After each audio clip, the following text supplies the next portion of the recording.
Welcome to Hotter Than Ever, where we uncover the unconscious rules we've been following, we break those rules, and we find a new path to being freer, happier, sexier, and more satisfied in the second half of our lives. I'm your host, Erin Keating. Welcome, new listeners. Welcome back, loyal listeners. Haven't we been having fun here on Hotter Than Ever? Today's episode is no different. I've been thinking a lot about women and relationships between women and friendships and how we support each other. And, part of that is related to Broad Collective, which is the new network for professional women pivoting to self-employment in midlife that I am starting with my partner, Sarah, starting in January. And we're really, really excited about that launch coming up. You'll hear more about that. But I've also been thinking about it with regard to my personal life and how important my friendships with women are. I'm so grateful for my closest college girlfriends who have known me, and I have known them through the twisting, winding path of the last 30 years. The people that have stayed in my life, who I have stayed in semi-regular touch with, who I went to high school with, who knew me since I was my kid's age. That's pretty cosmic. Thinking about the incredible women I've gotten the chance to know through Hotter Than Ever and how their expertise and their thinking and their points of view have opened my mind and my eyes to new ways of looking at the world, and also some of whom have become dear, dear friends. I'm thinking about how every job you have, every big experience, you kind of take one friend with you into the next chapter of your life. And then when you look around at the assembled group of women in your life, you go, oh my God, they really know me. Assembled together, they paint this jigsaw puzzle of me and all of these experiences. And I do the same for them. And if you're lucky, you've had some people in your life who can hold a mirror up to you and who can see your patterns and who can remind you of where you've been and who you've become. And you can do that for them. I am a woman who has always loved women. I wished I was a lesbian, but I tried that in college and it didn't really work out for me. God damn it. There's no escape from heterosexuality in my life. But I am a woman who has always made friends with other women really easily. I'm also a person who fundamentally always kind of feels alone in the world because of the way I was raised and the sort of pathological self-reliance that was baked into me as a kid, and the amount of unwitnessed time I spent in my childhood. At least that's what my therapist says. Anyway, I'm working on it. I'm working on becoming more conscious and asking for help and remembering that I am not alone and reaching out and staying connected. And sometimes I have a hard time even remembering that there are all of these incredible women in my life. But there they are, and there they have been. And more women have come into my world who have enriched my life in the last couple of years. I'm just so grateful. I guess that's what Thanksgiving is about, right? It's that feeling of gratitude, that remembering what you have. And I hope for you, your Thanksgiving was rich and connected, and that you got to spend time with the people you really love, and that there wasn't too much family drama or stuff you had to suck up at the dinner table. I spent the week with my kids and my mom, who is 82, who flew out to LA to spend time with us. And I just feel so grateful that I have this incredible 82-year-old mom who can just flit across the country and spend a few days with us, just hanging out and being together and playing cards and cooking. And I used it as an excuse to make my kids go to a museum because Nana's here. You have to do what she wants. And we've all been having a really, really good connected time. I'm so lucky that she's so well. And I also feel lucky that she modeled this idea of women in community with each other for me. When I was growing up, she worked for women's organizations, and she always had a lot of close female friends. And she was a single mom. She was out there. She was not very focused on dating. She was really focused on her community and her work. She was really trying hard to live the kind of life that she wanted to live, a self-determined life, independent, socially conscious, creative, adventurous, and fun. I am so grateful to have watched her live her life with women at the center, her sisters, her friends, and it just made such an enormous impact on me. And I am just really experiencing a lot of gratitude for the women in my life, my mom, my business partner in Broad Collective, Sarah, my friends. And so when I met Natty Frasca, who is my guest on the show today, I just really recognized a kindred spirit. I resonated with her energy and what she was putting out online. And we both sort of separately reached out to each other on Instagram and just to say like, hey, I see you and I love what you're doing. That's one of the magical things about social media is it makes it so easy to be in direct contact with people. And I feel really lucky that I had her for about an hour to talk to her about the work she does. Natty is a pleasure coach. Of course, it all comes back to pleasure for me.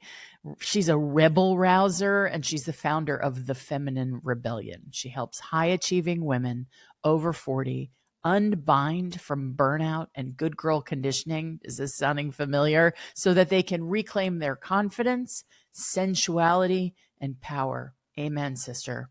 Her work blends neuroscience, somatics, and radical pleasure to ignite a woman's second act into her best one yet. In this conversation,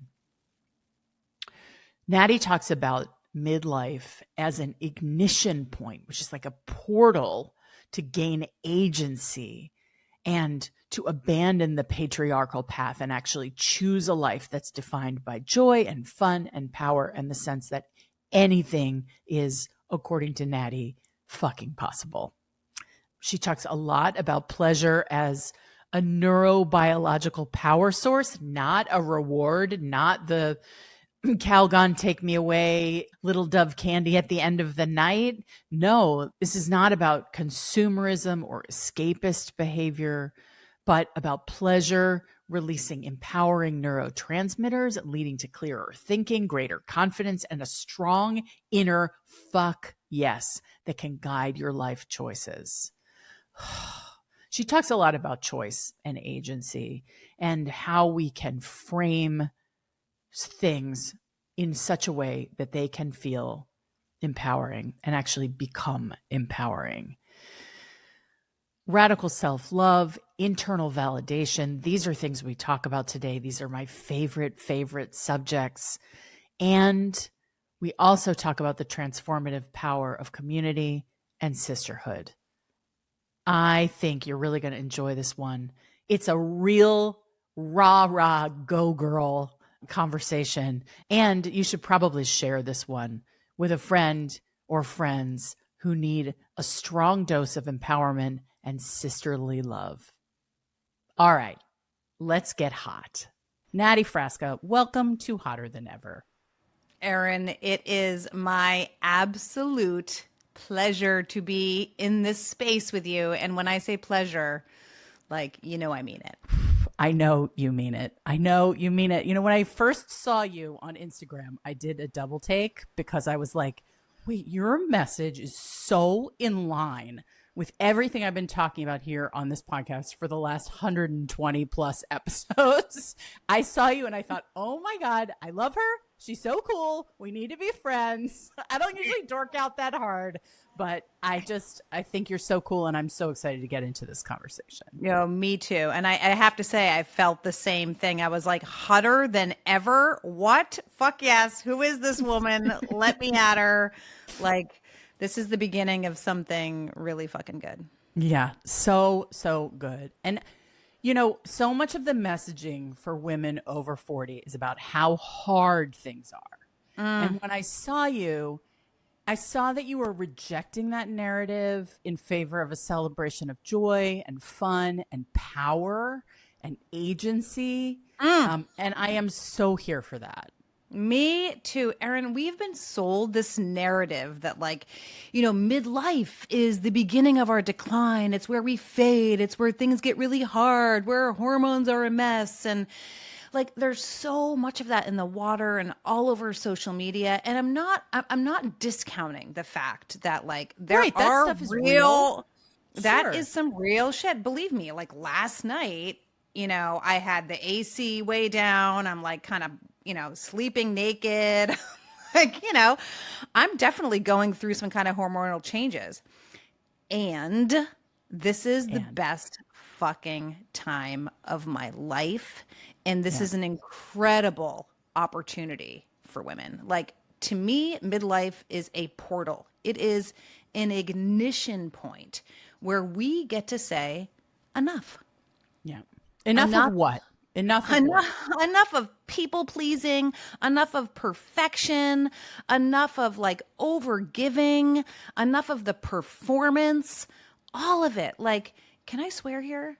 Like, You must swear. It's like you're obligated. like, okay, like, fuck all of that. Like, Yeah. I'm approaching my 50th birthday. Mazel. I am like, thank you. Mhm. I have walked through so many fires, and so many women have by this point in our I lives. think we all have. We I don't have, know one woman who's approaching right? 50 who has not been through the shit.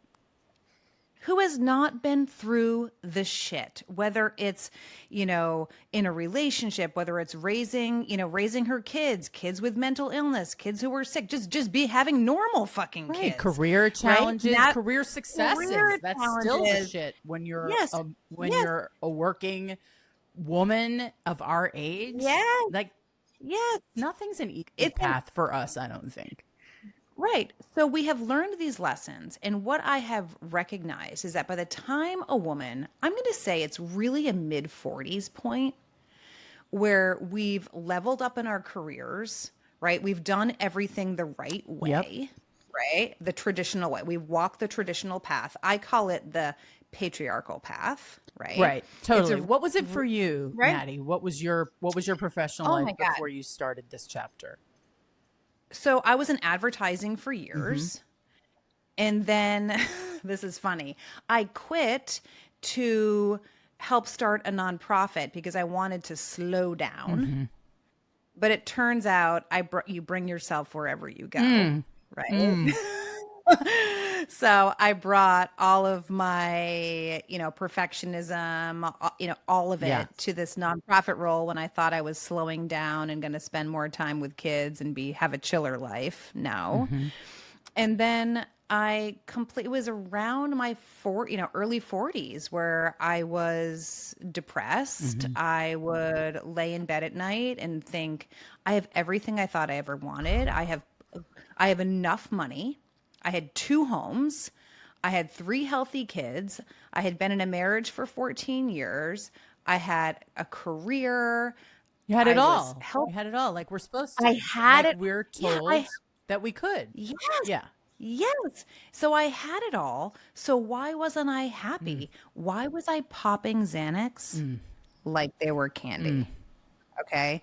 Why was I on anti-anxiety and antidepressants? Right? Why was I laying in bed with a glass of Chardonnay? Yeah. Like, I'm like, one more sip before I go to bed. Yep. Like, and the thing is, everyone around me was doing the same thing. Yep. So it seemed normal. But I was like, there's something fucking wrong here. Like, I feel guilty for wanting more or wanting something different. I don't even know what that different is. Right. But it's not fucking this. Right. Right. And Chardonnay is not going to fix what this is. This is Right. a It's reckoning. masking. This is a Yeah. reckoning that happens for a lot of us in midlife. Yeah. Where we go, and it's interesting. I'm curious about the catalyst for actually making a radical change, because for me, I had to almost die. I had to almost die of COVID and be in the hospital and have everything be really quiet and go, the biggest bouquet of flowers is from my work. My husband, now ex-husband, is picking a fight with me because he's too stressed having the kids for a couple of days while I recover. Like, it was a couple of things coming to a head where I was like, fuck this shit. I am not doing this anymore. And I think it takes a illness and a brush with mortality a lot of the time for women to get off that good girl path and stop doing everything right and start listening to what it is that their heart, their mind, and their body is telling them about how they feel about this life that they've created for themselves. Oh my God. I actually have chills right now because like you're so right. It very often takes like this moment of reckoning. And for me, actually, it was in couples counseling. So I asked, so my husband and I had been in couples counseling for like 6 or 7 years. And it was like every time we went in, it was like, oh, we would just like rehearse, we'd go over that week's fight, And I was like, you know what? Fuck this. The next time we went into couples counseling, I said, okay, I want a divorce. I'm done. And at this point, I had done my research and I had already engaged with a divorce lawyer. So I was just like, you're not fucking around. I'm not fucking around. Like when I make a decision, I'm like, I'm out. So my therapist said, okay, what do you want? And I was like, okay, I want a condo in the center of town. I want someone to mow my lawn.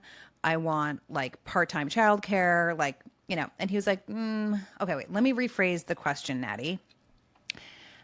How do you want to feel? And it just stumped me. I was like, what the fuck do you even mean? How do I want to feel? Like, so I was raised, in an Italian American family, the youngest of 3 kids, the only girl. I am a fucking hustler. I am a doer. I'm like, if there's a blue ribbon or a trophy, get me at it. I'm going to win it. And when he asked me that question, I said nothing. It felt like I said nothing for 5 minutes, but I closed my eyes, and what I saw for how I wanted to feel was myself at the stovetop stirring my grandmother's ragu. I have a glass of red wine next to me, or my husband places a glass of red wine next to me. My Jerry Garcia is on the radio. My kids are like dancing wildly in the kitchen to some awesome Jerry song. And my husband, the bonus of all of this is that my husband comes up behind me in this vision and he rests his beard on my neck and he kisses my neck and he wraps his arms around my waist and he like places that glass of wine there. And I remember what came out of me was just like in between snarfy tears was like, I want to feel seen. I want to feel adored. I want to feel loved. I want to feel like a fucking princess. I want to feel like I'm number one on your list. I want to feel like you would do anything to please me. Like, and all of that came barfing out of my mouth. And then I had so much shame for saying that, because as kind of a feminist and like this hard-working, kick-ass woman, saying that I wanted to be seen, held, adored, revered was embarrassing to me. And my husband, we had 2 chairs that were like this. He like turned our chairs towards each other and he was like, I would fucking love that. I would love to give that to you. Please let me. Okay, I'm going to cry right now. I know. Because this story doesn't end with you guys splitting up. This story we're 23. I'm hearing you. Yes. Which, we just hit 23 years. So, I think I had to get really fucking clear about what I wanted.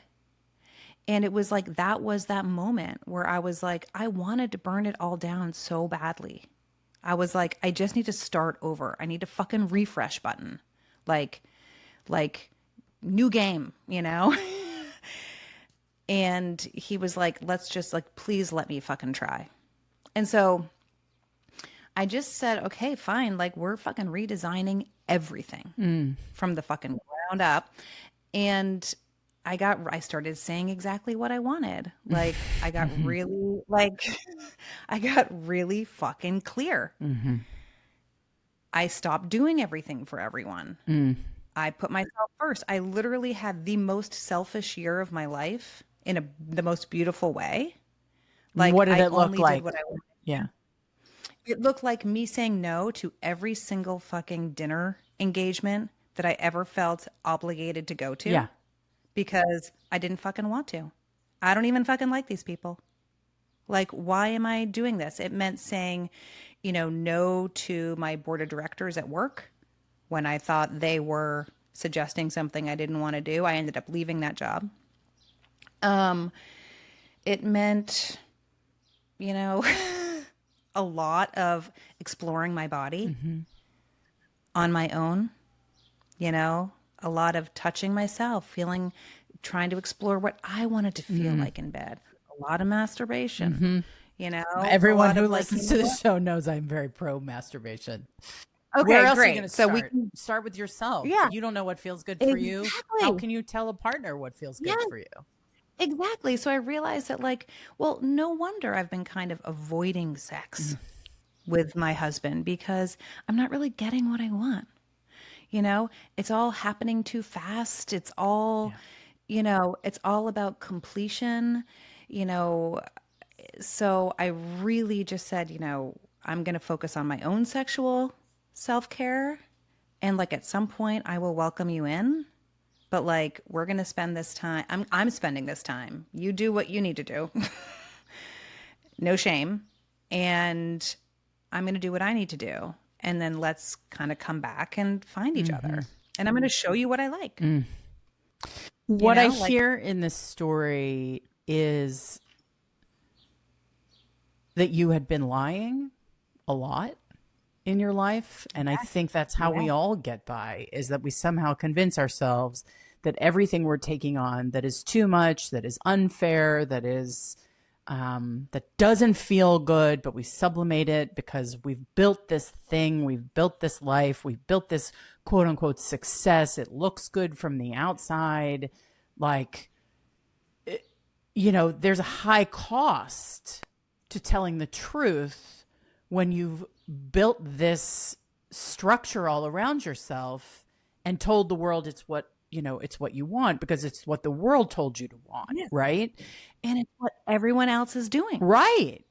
And like, how much power, pleasure, agency, empowerment is there in saying, I don't wanna, or fuck this, I'm not doing this anymore, and let the cards fall where they may, or the chips or whatever they are in this metaphor. Yes. Let the thing burn around me if that's what has to Yes. happen, because I deserve to live a life where I feel good in my body. I feel good in my relationships. I feel good in my career. I feel good in how I parent. I feel good in my friendships, how I spend my time. Like, This is the point this is of the life. point of life. But it gets This is the very lost for us when we are following It the does. script. Yes, it gets very, very, very lost. And not to be like kind of too harsh, but we have a fucking choice. We have a choice. It can feel like a hard choice to make when the cultural narrative is, not congruent with what we want, but we have a choice on how we want to live our lives. And by the time you're fucking 50 years old, like, when are you going to fucking make the choice for yourself? Right. It's like, basically, it's like now or fucking never, girl. It's such Like, a it is now or gorgeous, never. organic, kind of clean midway point, where you Yeah. go, I mean, everything happened for me. Like, I got sick with COVID. I started to sort of question my marriage. I got laid off from my big fancy corporate job, that made me look a certain way in the world, all in my 50th year. I turned 50 and Yeah. all of that happened. And I don't think that's a coincidence. I think it's a bellwether. I think it's that number is big and clean and I took it as a I don't know, as an opportunity to wake up from the choices that I had unconsciously made and start to make choices that are active and, you know, empowered. And I have to say, I wish I didn't have to blow up the marriage. I wish I could have told the truth in couples therapy and been received in the way that you were received. And I'm really happy for you that it went that way. I'm a proponent of divorce when the time is right and it's unfixable, but you know, gosh, it's really nice to be able to stay, you know, in that relationship with the father of your children and go on the journey with someone else. That's amazing.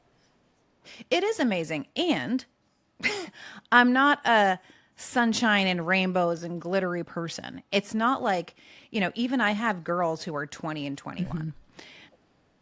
I'm like, you know what? I love your dad. He's a cool guy. We're friends. We have a good time together. I'm not sure I believe in the institution of marriage. And like, I have to be honest about that. Of course. Because like, I'm in it, but I can't actually, I'm not sure. I'm just not sure about being committed to the same person for decades. Yeah. You know, I'm an open-minded woman. Mm-hmm.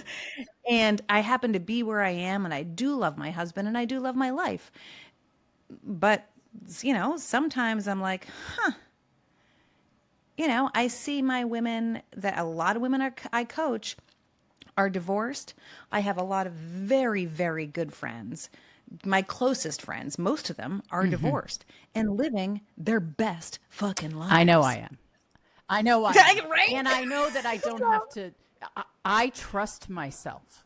I trust myself to make the right decisions for me, for my children, for my life, around my money, my relationships, my career, my parenting. I trust myself, and I have the freedom to make decisions without consulting somebody else, which is the greatest thing, because I'm the boss. Yes. And that's how it goes. And I always was the boss. I just had to like deal with fucking interference all the time. Exactly. And pretend and kowtow to this notion of, you know, a marital partnership that was never equal. Like, you know, we tried, you know, but I ran everything. And it is what happens with high achieving women, especially women our age, where we were raised to believe we could do anything. And then we did anything and everything. And, you know, it's been tough for our male peers to keep up with us. And, and also we have taken on too much because we've absorbed all the lessons of what it is to be a woman from the patriarchy and the lessons of feminism. And so we're like in this battle zone between these two concepts. For me, now I can do what I want. I can fuck who I want. I can be in a relationship or not be in a relationship. I can chase my own pleasure, my own kinks. I can chase my own entrepreneurial nature that I've sort of repressed for a long time. Like, and I'm out on a limb. And I'm out on a limb. I am not in a safe place. And I am alive. Like, I have plenty of resources. I'm going to be totally okay, but it's not the same as being a married corporate woman. Yeah. That's what I was. Yeah, I am no longer that. Yes. Yes. So now you have both. There's like the risk and the reward, right? Yeah. Instead of living in this little like compressed, like tight stress ball. Yes. I'm a little looser. I'm a little freer. I'm a lot more fun. I mean, I'm let's be honest, like marriage is made up. Yeah. It's a made up construct. Well, like everything. Yeah. Right. Like everything. It's all fucking made up. So, you know, it's there's no ideal relationship, right? But what I am seeing in my world is that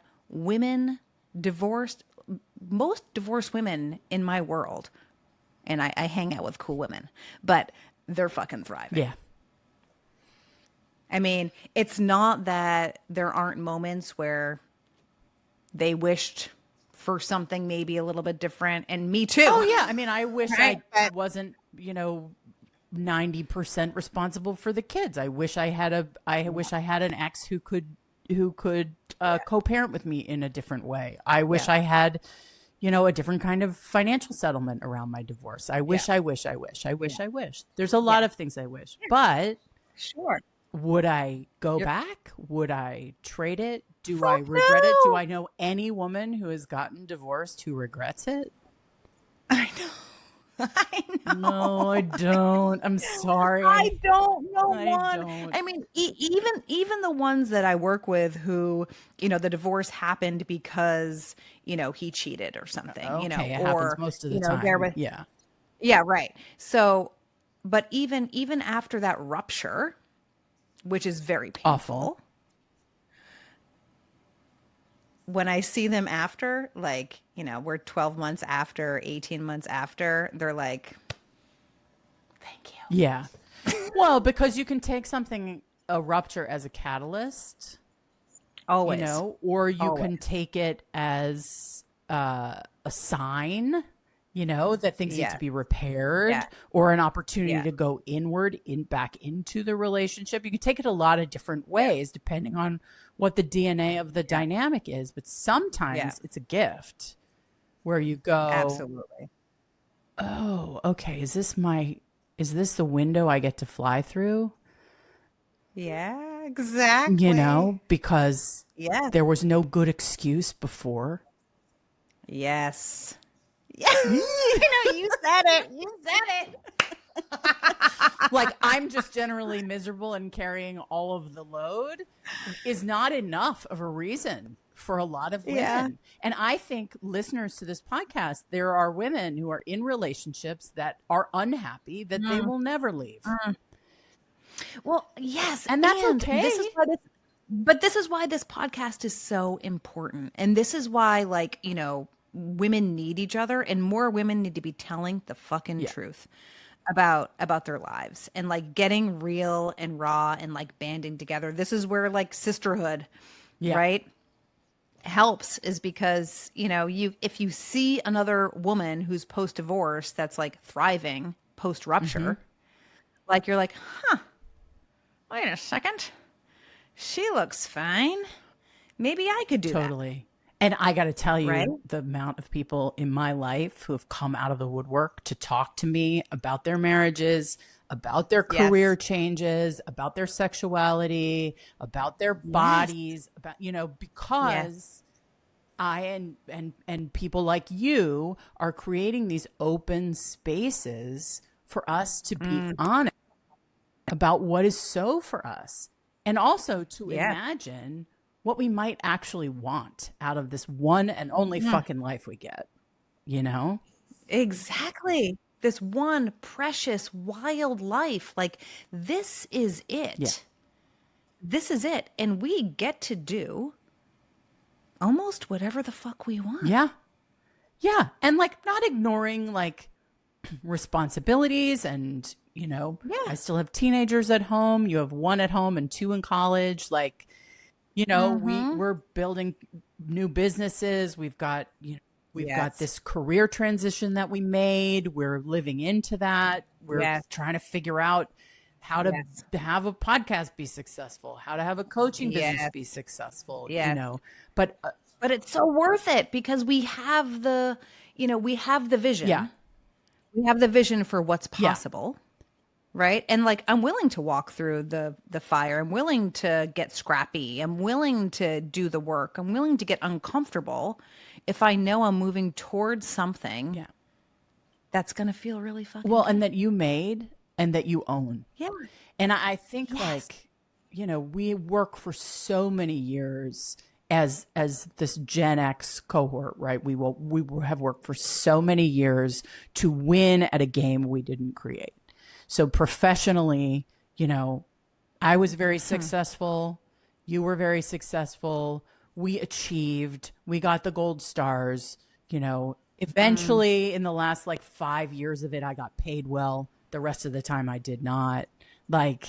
And And Yeah. then you go, oh, okay, they let me run it, but they're never going to let me own it. They're never going to let me in the boardroom. And I don't even want to be in that boardroom. And I don't even like what that model is. And I don't like this sort of military hierarchy that I'm living in. Yeah. And this, you realize, like, you're looking around, it's like, what's his face in the Matrix? Neo. Right? Yeah. He's like, wait, Neo in the Matrix. Like, wait, this is all made up? And you made it up to be like this? This sucks. This does suck. This is why we need more women in power, because we'd make it way better. We would. Well, and we would care about each other. We would bring empathy to the conversation, which is what I think is deeply missing, you know. Yes. Everywhere. And it's a real crisis right now in this country. It is. It is. And it's interesting to see women stepping up and running for office and speaking out. And I think we will see more and more of that as more of us have our estrogen drop and we stop giving a fuck what people think. And we start chasing our own, right? We start chasing our own desires and goals and meaning. Talk to me a little bit about when women come to you for coaching, either private coaching or group coaching, because I know you do both, and I love both of those things. I always find myself sitting in a circle of women, even though I'm like, I'm too cool to sit in a circle of women. I'm always in a circle of women. I will always be in a circle of women, sharing my feelings. That's just how it goes. And so when women come to you, what brings them to you? What is the thing? What are the things that they're experiencing that makes them say, fuck, I need Natty to help me through this? Yeah. A couple different things, but I can speak specifically to, I'm thinking of a client. I just got off the phone call with her. High achieving doctor, head of her group at a local hospital in Boston. So like total fucking badass. 2 grown kids, has done everything for everyone for decades. And I think she'd been following me for a while, but she realized that like she had lost her fucking mojo. She just felt numb. Like she looked around and she's like, I'm high achieving. there are literally no more boxes for me to check. Like I've outdone the system. I've achieved so fucking much. So like, why aren't I happy? Oh, isn't that interesting? Because it's not set up for her to be happy. No. So, she told me this really funny story. She was walking through work yesterday and someone stopped her and said, oh my God, like, you look so good. Look at you with like your silk skirt and your like cute cami and your oversized blazer. Like, what happened to you? And she was like, fucking everything. Like, I'm just like, decided it was time to fucking bring it. And she's reconnected with her body, reconnected with her desires. She's actually she's now the founder of a brand new company that she has investors lining up for. So like it's a creative project that she's been sitting on for a decade that she's finally doing. So I think it's different for every woman, the exact particular moment. But I think, for many of us, it's like you wake up one morning and you think, wait, is this it? Is this it? Like I'm managing like not only my immediate family dynamics, but like extended family dynamics. I'm like, how did I get to the point where I'm like kind of micromanaging and making sure everyone in my life is okay? I've completely forgotten about myself. Well, I used to say that I was just like a head. Like I was so disconnected from my physical self, from, where all your feelings live, from my gut, from all of it, because I was just ahead. I was high functioning. I was getting it done. I was solving the problems. I was this and that. But I was like out of shape, hadn't had sex in a decade, like was Yep. just totally not known to myself, in Yeah. myself. And where's the joy? Where's fun? Like, Where's joy? Where's laughter? Like, all I want to do now is just be a yes, rebellious teenager and like, yes. like have sex and But smoke like, weed why and, not? say Yes. fuck the man, like, and do that in the most possible responsible working mom kind of way that I can, but what can I get away with now? Why not? Right? Like, why not? Why not? It's like, I truly believe that the happier and more pleasure filled and joyful and alive that we feel, the more love and justice we push into the world. So, and fuck, this mad world needs more love and justice right now. Why do you say justice? So, I think about trans rights. I think about, human trafficking. I think about just the things that are not even happening in our country, but worldwide, that when women feel good, we do better work in the world. When women make more money, we give more money. I mean, are you kidding me? I'm like, I make money and I'm just like, okay, the food pantry on the corner, you're getting $1,000. The women's lunch place, I'm donating to, give, women clothes to go on interviews. And also like you get to hire your friends who are really talented, like, yes. And you get to collaborate and work with people that that you want to empower their lives and their businesses, not even just charity, but business. No. Yeah. Happy women, joyful women, grounded women, powerful women, confident as fuck women do amazing things in this world. So when I say love and justice, I mean just like everything. Yeah. Making the world just. Yeah. Making the world fair. Yeah. And I do think that is a part of the perimenopause and menopausal journey, where we start to look at our lives and the way we're using our time and energy and resources. And there's this, this like cutesy pootsy, whatever, no fucks left to give. It's like, yeah, okay, that's definitely true. But everyone I know at this point in our lives, and I've obviously talked to, over 100 women on this podcast who are focused on this phase, everyone is like, what do I care about? What is important to me? What do I need to Where are my say values in the world? What work do I need to do? How do I invest the decisions that I make with meaning? You know? It's purpose. What is the purpose of being here on this planet at this moment in time? What is the impact I want to make in the world? Like it's more shivers. It's interesting. Like I have a client in New York who's funnily also a physician, but she is starting. She has this family who is in Scotland, and there was this many years ago.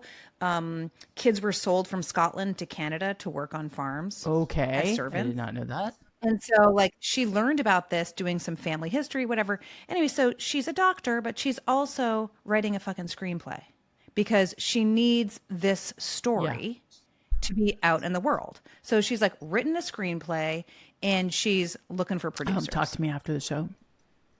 Yeah. Okay. Yes. Amazing. Yeah. So she, oh my God, this is fucking amazing. See what happens when women fucking hang out? Look, you're like, let's talk. I can help you. For her. Like, yeah, this is what's happening right here. Like we are giving an example of what happens when women wake the fuck up. Yeah. Yeah. So, I think a lot about power and agency. And I think about the way that we have been taught to think about power.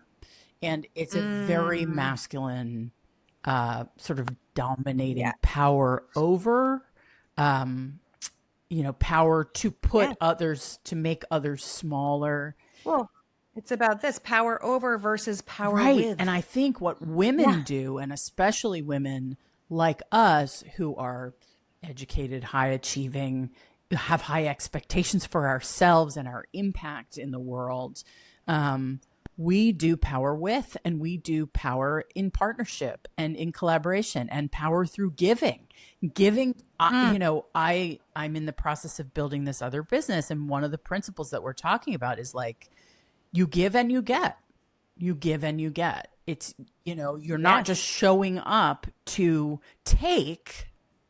I don't know any woman who would show up to take. No. But our first instinct, we don't operate that way, especially in midlife, when we don't have something to prove to the patriarchy. Like, we've done it. We've established our dynamic with the patriarchy. Okay, you guys step aside. Step aside. And I don't mean men step aside. Yeah.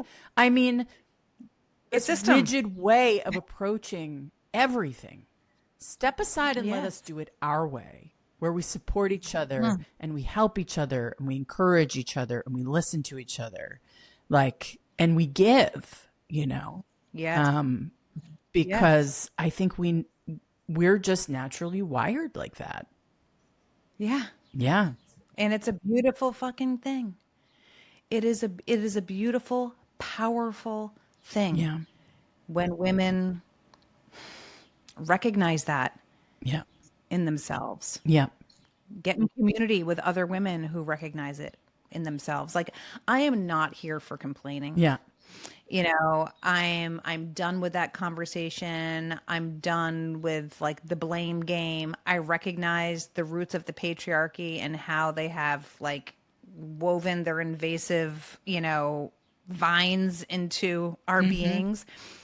And also like recognize your power and what you're making that mean. Like, yes, it has created, all of these ways of being that I have gotten to me to where I am today, and that I no longer want to continue to be that way. And so from this moment on, I'm doing the work to do things differently. I'm doing the work to speak my mind. I'm doing the work to say no when I mean no. I'm doing the work to follow my pleasure, to follow my fuck yes. Yeah. For sure. Yeah. I love that so much. So what would you say to a listener who's thinking, all this like empowerment talk is all well and good, but I have like real circumstances in my life that are really hard to change? Okay. Like what? That's what I would say.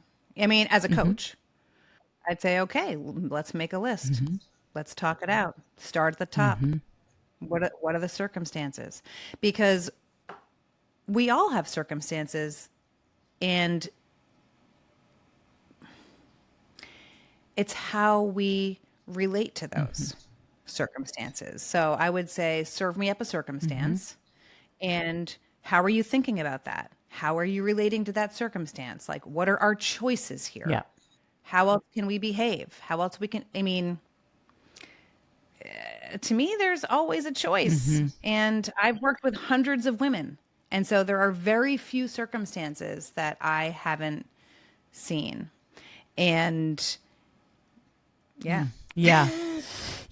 And what, you talk about how pleasure is a power source, which I just love that. And that it's not a reward for good behavior. And I think I always grew up with the you do this and then you get a cookie. You do this and then you get your ice cream. For me, it's always sugar. But how do women plug into pleasure as a power source and not just treat it as like, if I do good in this punitive thing, then I get to have pleasure? Yeah.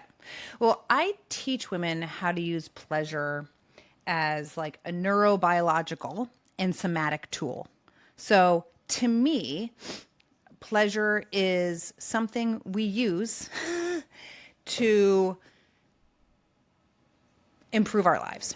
So pleasure lives on a spectrum. So pleasure could be like, sitting outside on your stoop in eating your lunch in the sunshine on a warm June day, all the way to multiple orgasms. Right. So what pleasure does, it relaxes your nervous system. It releases really powerful neurotransmitters into your brain, dopamine, oxytocin, serotonin.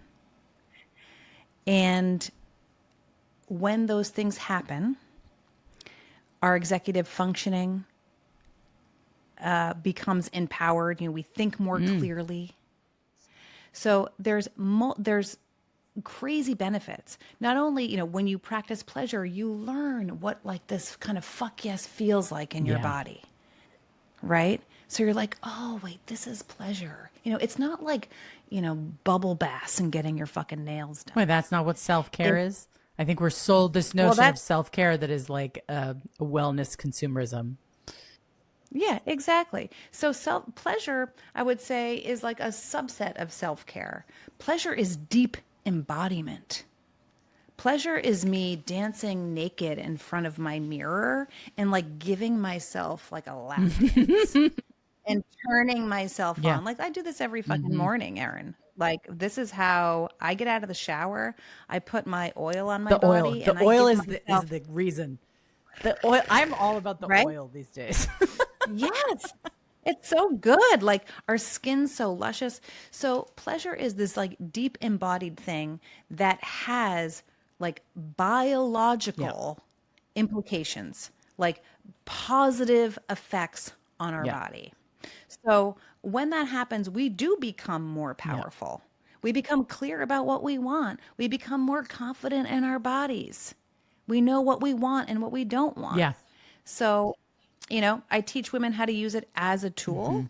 So we start with things like eat your lunch outside. And then, you know, we're talking about dildos and whatever else, you know. Then you get to the dirty stuff. Yeah. Totally. You know, I never used to look in the mirror and go, Jesus Christ, you're fucking hot. And I do that almost every day now. I'm like, yes, you're so fucking hot. Yes. Like, and exactly. I mean it, and I feel it. Yes. And it's not some fluffy affirmation. No, it's like, you know, in the past, affirmations were like, I'm going to will myself to believe this about myself.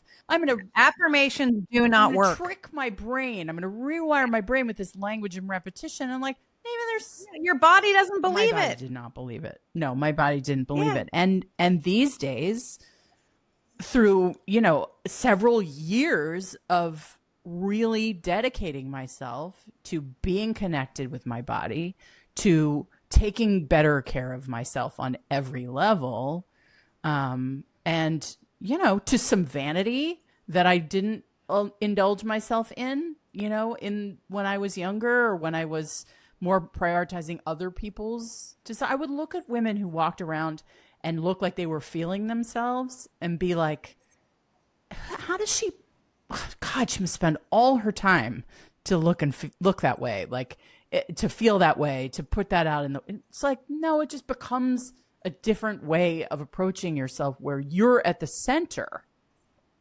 Yes. You're at the center, and then everything in your life radiates and gets the sort of fairy dust of your self-improvement, you know? Oh, I love that. I love that. Like, you are the sun. Right? Yeah. I mean, you see it if you have kids. If you're happy, your kids are happier. If you're miserable, 100%. They're feeling that. My kids joke about the before mama and the after mama. God. I mean, it's kind of heartbreaking, but also funny when they're like, "Oh, remember when mom was like, you know, remember when mom made us practice violin for like 2 hours every day?" I mean, I was intense. Yeah. I was not intense on my kids in terms of demanding things of them. I was just not that nice because I was not happy.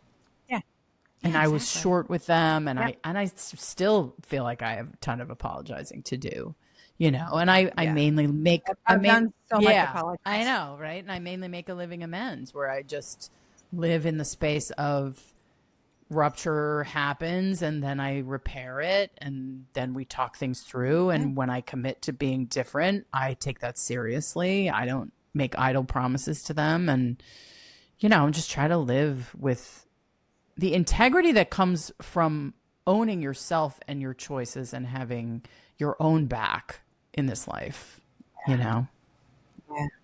At the end of the day, I mean, that's it, right? Like you have to have your own back. Yeah. You have to. You're the only, and we can have really great friends. I do feel like the women in my life, they have my back. But I mean, you have to believe that you're worth it and that you want it and that, like, look what could be possible. And you're tired of not having it. So like it's available for you. So Hotter Than Ever is all about giving women permission and ideas for how to do things differently in the second half of our lives. So what do you want our listeners to take away from this conversation about what is possible for them going forward? Well, I will say anything's fucking possible for you going forward. And I mean that. And I'm not just saying like, some fuzzy, fluffy thing. But number one, make the choice. Make the fucking choice to put yourself first starting now. And maybe the most important thing, surround yourself with women who want to do the work alongside you. The women in my life have changed everything for me. My entire group of friends almost has changed over the last decade. Yeah. So just being around women who want the same things that you want, that will change the game for you. I love it. I love you, 100%. Natty Frasca. I think you're amazing. I'm so grateful to be in your orbit. And just so glad we've connected and more, please. Yeah, we're not done. This is just the beginning. It's the beginning of us. There you go. There you go. Thanks for listening to Hotter Than Ever. I hope you enjoyed this conversation about the feminine rebellion and centering your own damn self in your life. Do you know someone who puts themselves last on the list of priorities? It's so easy to do that, especially around the holidays when there are so many demands on us on the domesticated woman front. There's so many people to take care of. Do you know any woman who doesn't put everybody else first? Maybe you need to share this episode with them and tell them they have your permission and mine and Natty Frasca's to love and prioritize themselves and to center themselves in the story of their lives. Hotter Than Ever is produced by Erica Gerard and Podkit Productions. Our associate producer is Melody Carey. Music is by Chris Keating with vocals by Isa Fernandez. I challenge you to prioritize yourself this holiday season, to not burn yourself out with the hope of making everything perfect for everyone else. Your presence, your love, your energy, your intention, your passion, your goodwill, you deserve some of that good mojo too.